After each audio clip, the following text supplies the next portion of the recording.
महाभारत के दो पात्र थे जिन्होंने आपस में पूरे जीवन कभी बात नहीं करी है। वो थे राधेय, कर्ण और पितामह।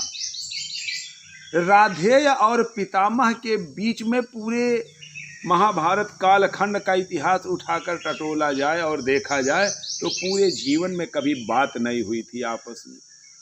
उसका मूल कारण था कर्ण दुर्योधन का प्रेम।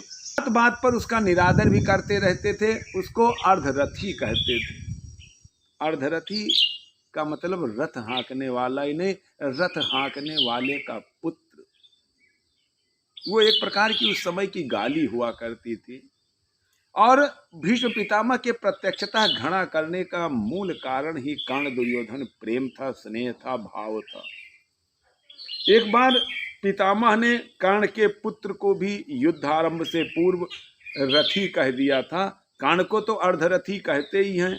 जब कर्ण को ये बात पता लगती है तो कर्ण कसम खाता है कि जब तक पितामह युद्ध करते रहेंगे यह कर्ण शस्त्र नहीं उठाएगा और न ही युद्ध में भाग लेगा। यह कर्ण युद्ध में शस्त्र नहीं उठाएगा और न ही युद्ध में भाग लेगा। युद्ध 10 दिनों तक चलता रहा, लेकिन कर्ण युद्ध में नहीं शरीक हुआ, युद्ध में भागीदार नहीं बना। जब पितामह शरसैया पर लेट गए, शरसैया पर पड़ गए, तब कर्ण ने धनुष उठाया था और शरसैया पर लेटने के बाद धनुष उठाने से पहले जाकर पितामह का आशीर्वाद लेता है। 4 पंक्तियां रश्मिरथी के 7वें सर्ग की आपके लिए समर्पित है।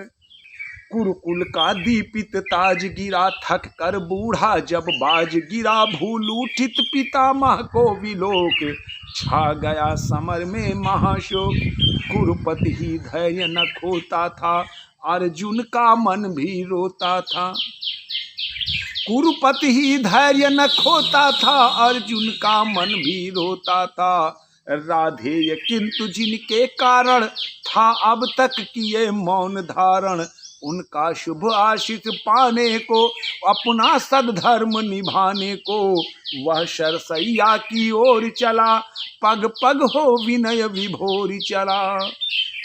छू भीष्म देव के चरण युगल, भोला वाणी राधेय सरल, हे तात आपका प्रोत्साहन, पा सका नहीं जो लांछित जन, वह यही सामने आया है, उपहार अश्रु का लाया है। तब पितामह कर्ण को युद्ध करने से रोकते हैं और कहते हैं कि अभी भी समय है, इस युद्ध से कुछ नहीं होना है, महाप्रलय आनी है। मेरा कहा मानो राधे, युद्ध को आप रोक सकते हैं। तब कर्ण क्या जवाब देता है, इसलिए पुत्र अब भी रुक कर, मन में सोचो यह महासमर, किस ओर तुम्हें ले जाएगा, फल अलभ कौन दे पाएगा। मानवता ही मिट जाएगी, फिर विजय सिद्धि क्या पाएगी।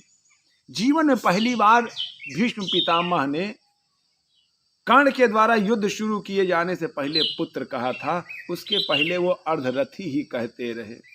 कर्ण बात नहीं मानता है और कहता है, जय मिले बिना विश्राम नहीं, इस समय संधि का नाम नहीं, आशीष दीजिए विजय करण, फिर देख सकूं यह भव्य चरण।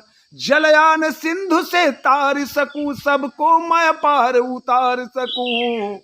महाभारत धर्म युद्ध था या नहीं ये तो नहीं जानता, लेकिन सही तो यह है कि युद्ध कोई भी हो, वो युद्ध धर्म युद्ध हो ही नहीं सकता, क्योंकि युद्ध का लक्ष्य वास्तव में जल्दी सफलता प्राप्त करना होता है और लक्ष्य की प्राप्ति को धर्म नहीं कहते हैं। जहाँ तक साहित्य कहता है कि लक्ष्य की प्राप्ति को धर्म नहीं कहा जा सकता। यदि वह सन्मार्ग से ना हो, कर्ण के समर की वजह से घटोत्कच को बुलाया जाता है और एक अग्नि अस्त्र का प्रयोग धर्म से इतर था। घटोत्कच भीम, अब सोचिए, सगे पुत्र को, सगे पौत्र को युद्ध में उतारा जाता है एक अग्नि का इस्तेमाल करवाने के लिए, तो ये धर्म युद्ध किस तौर से माना जाएगा?